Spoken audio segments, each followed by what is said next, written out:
children. When he spoke, that's when, to me, it was the memorial. And then he started to pray For the healing of our grief-stricken hearts, for the souls and sacred memory of those who have been lost. And he said something that really struck Barbara Lee. Let us also pray for divine wisdom. He said, as we act, That as we act, we not become the evil we deplore. that evil that we deplore. When he said that, I became it was this sense of peace and calm came over me. And Barbara Lee says it was right then that she knew what she'd do.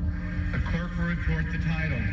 House Joint Resolution 64, joint resolution to authorize the use of United States armed... Later that evening, the House opens up its debate on the AUMF. Mr. Speaker, I rise in support of this resolution, which authorizes the President to use all force necessary. And congressperson after congressperson Mr. Speaker, stands up. I rise in support of this resolution. Mr. Speaker, I rise tonight to fully endorse and authorize the use of force. One after another. Mr. Speaker, I rise in support of the authorization. I rise today in support of this resolution. We will rally behind our president. 16 in a row. Until The gentleman from California is recognized for a minute and a half. we get to Barbara Lee. Mr. Speaker, members, I rise today really with a very heavy heart. One that is filled with sorrow for the families and the loved ones who were killed and injured this week. Only the most foolish and the most callous would not understand the grief that has really gripped our people and millions across the world.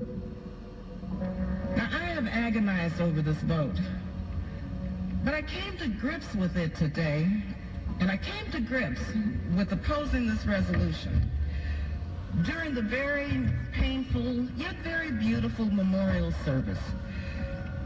As a member of the clergy so eloquently said, as we act, let us not become the evil that we deplore.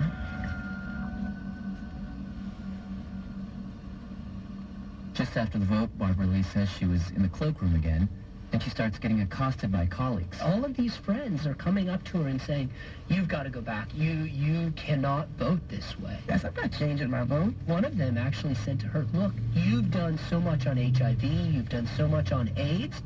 This vote is going to take you out. Think of the bigger picture. They're saying you're dead. Yeah. But that's the right vote. I'm not going to give any president the authority to go to war, and we don't know what we're doing. You know, only Congress can declare war. Help me on this, guys. Has the House vote? Okay, the House has just now finished that vote, and we see one no vote. The final vote for the House was 420 to 1. We know it's a Democrat. We don't yet know who. We'll figure that out. That vote is now. Barbara Lee was the only person in the Senate or the House to cast a no vote. That must have been a very lonely moment. To be perfectly honest with you, I said some prayers for my friend. This was the right thing to do. And, you know, votes like this, you have to be ready to pay the consequences.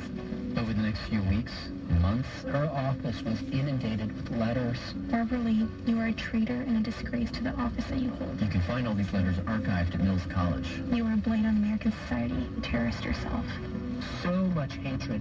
I don't know why you decided to place yourself into the camp of terrorists. Those attacks came and they came and they came. Subject headline. What's your Death threats. now off to hell with you, Lee Benedict Arnold wannabe? So I had to have security day and night. I'm yours. Thanks for supporting the Taliban. Hey, Hanoi, Barbara Lee. What are you? What do you believe in? If you go to Mills College in Oakland and be Senate reporter there, you will find 60,000 letters. Well, not all negative, but most of them. The Congressman Lee says she never faltered because right after the vote, when she was in her office, My dad called me. Lieutenant Colonel, retired in the Army. He said, I'm really proud of you. You know, my dad had been in Korea and World War II. And he sees it the way I see it, because I really wasn't sure what he was saying, because, you know, I really wasn't sure. she thought, all right. Daddy's proud of me. Now, we should note that Barbara Lee is still a congresswoman. She did not pay the price for that no vote. And whatever you think of her vote, whether you think it was the right thing to do or the wrong thing to do, what is interesting to me is that as we're sitting here looking back on 12 years of war, she was sitting there 12 years ago looking forward. And maybe she saw something about how this would play out, about how these words, these 60 words, would start to grow and expand. That's next. Shit. This is Gregory Johnson. My name is Benjamin Whitted. Radiolab is supported in part by the National Science Foundation and the Alfred P. Sloan Foundation, enhancing public understanding of science and technology in the modern world.